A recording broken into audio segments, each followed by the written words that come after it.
Hello everyone, Kurt Holford here, and welcome back to another episode from Holford Labs. Today we continue on with Fiore's sword and two-hand section and looking at the Stretto crossings, and we're going to be looking at specifically another version of the pommel strike, but also a revisiting of the sword hug, which is a way to cut someone's throat or throw them into different areas. Now this right here is another one of those plays where Fiore mentions that it is good both in and out of armor, and we'll talk a little about that in the video right there as far as why that may be the case. Again, some historical pieces out there that may put some flavor in there that is important for us to consider for our own practices. And, again, like last week, we talked about how there's that this kind of rotation concept is a continuation of colpo volano. Well, at this point right here, this is just, if you learn colpo volano at the middle crossing of the sword, which as you saw before, is a way for us to get to the point to strike, this is another way right here. And we'll talk more about that here within the video. So with that being the case here, let's get to it.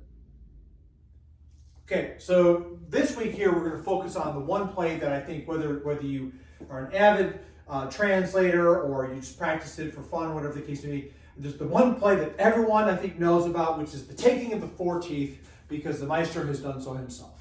And that is with this play right here, which is the two-handed pommel strike, which is a starting point to the secondary action, which is the throat cut, which is this play right here.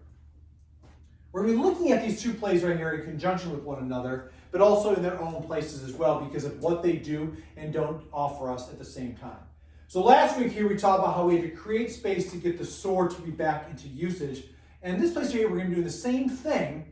We're going to do the same thing. However, with that being the case here, getting the sword in usage it's not about the point anymore. It's about utilizing the chokehold, if you will, against this person. So we're utilizing that behind the back breakout that is so nasty we saw with an arm. Sorry.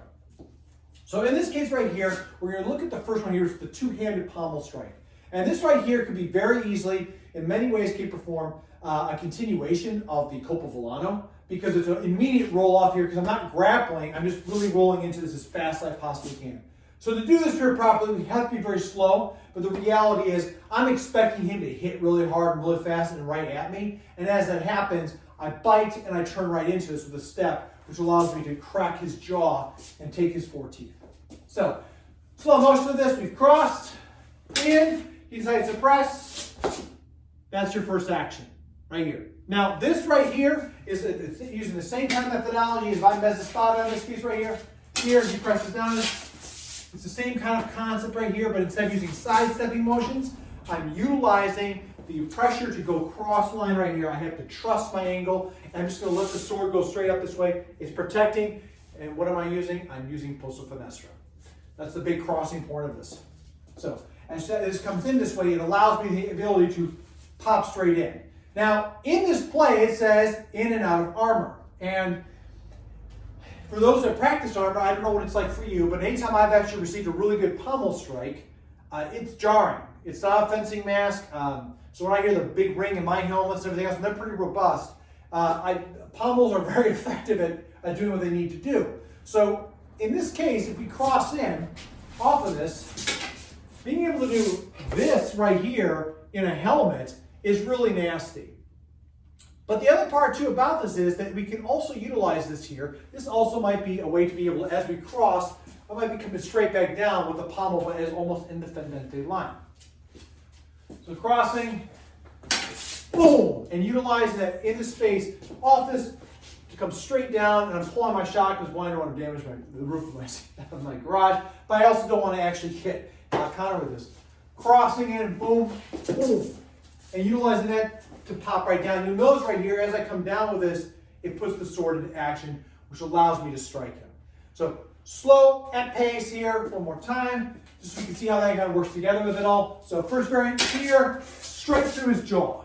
I'm going straight into him right here. I'm not even bothering. If he turns back into me, it's not going to matter because he's seeing stars.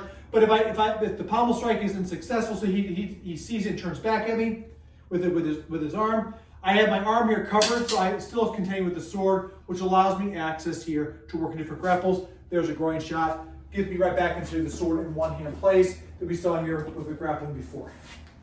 The other variant of this right here is in, boom, and coming straight over top of this here and striking with that pommel. The blade does not leave this side of the body, so if it does come back at me, it's still protected. I don't have the quillion right here like this, so I'm not going to take my eye out in the process, but it allows me access and avenue to be able to strike in where I need to in order to take my line.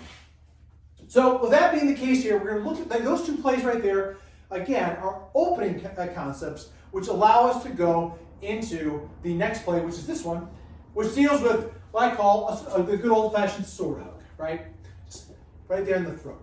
And we've seen this before in sword in one hand. We've seen this in other places too, so it's no different. The fact that Fiore brings it up right here, again, to me, it feels like a reinforcement point of this is a very, very, very optimal tool for a variety of different usages. And if you only utilize it for this point out here, then you're missing the whole concept of what this thing can do. And we'll see more of that, especially in the Stretto plays. For right now, as we come into this right here, this play just shows, let's turn it on that way. It shows the position this way, of like this right here. Now, because you can see this, he's turned away from me, but this is essentially a means of being able to strike him to and through so I can get the space to whip and turn the sword across here to get to the throat. This is not using a falso shot like this here to cut at somebody, although, I mean, I'm not saying that you could do it. This is off the crossing to play it smart and to play it safe. So, cross, boom, over top, boom, whip, turn, I'm in. So just utilizing here, and then there's your Tuttavolta, utilizing that Tuttavolta spot, which allows you to rotate around and to get to the other spot of the body. Okay? One more time. Here, straight in, whip, I'm here. If he decides, if I get to the spot, like I said before, like we do the crossing, so in this case, he'll do it to me. Here, and I do this, I put my arm up. Well, this right here is another example why, if he lets go of this, he can whip this thing around my face, and now I'm in the spot right here where he's got the sword in the back right here. So if the pommel strike is ineffective, my line is against him. So he's pressing against his whole body is going, his arm, he may have stopped the pommel strike, but the weight of my body allows me to dominate and control the person. So in, cross, boom, but in this case right here, he stops me. Over top, hit the top of the ceiling, and I'm right there in the spot. No wonder I have garage problems.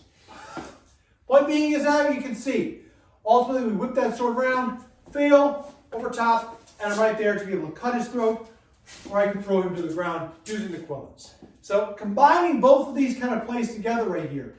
Again, this could be, anybody who could take a pommel to the teeth and say, yep, I'm still standing. That's incredible. So why does he have two variants right here that also lead to this? Is because of good armor. We got to remember here, again, for a lot of his earlier age, if the 1380s are corrected to be his projected youth, then they are not wearing as many visors at the time. So, and are they around? Of course they are. But at the same time too, it's not everyone's wearing a visor or not a visor.